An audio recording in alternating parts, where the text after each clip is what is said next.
Right. So, how much is the actual UK deficit?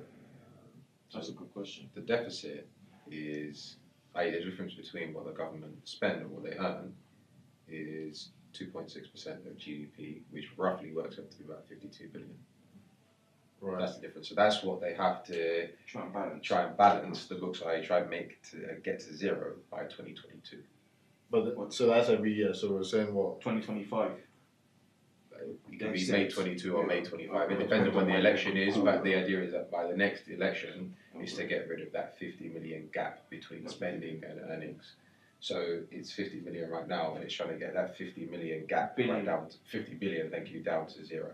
Is that 50 billion per year? Yeah, it's 50. No, it's 50 billion. In total. 50 billion is the gap in total, and it's trying to reduce that gap.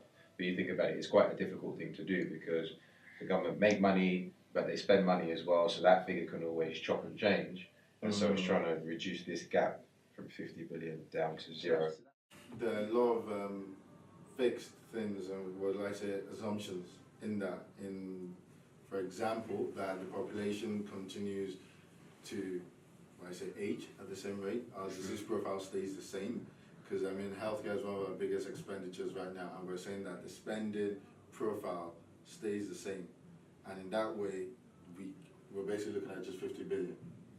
Yeah. So, but if that changes, then it can start to widen again or narrow. Yeah, that's correct. So it's actually come down from about 69 billion Yeah. to 50 billion now. But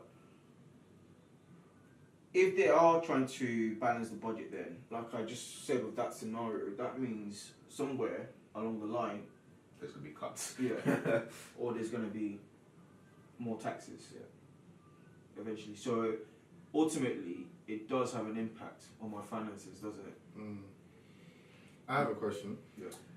What is I think we've kind of mentioned it before, but what's the UK public debt and then what's the private debt actually? And what's the difference?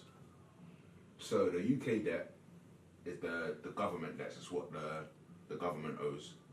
So that's through their bonds, everything that they have issued. Where the private debt is actually us, individuals. So that's our debt, so mortgages, credit cards, loans, car loans. So that's the private sector debt. The figures, I'm not 100%. National debt is about 1.7 trillion. Okay. So that's the government's debt. And then personal debt is about 1.5 trillion.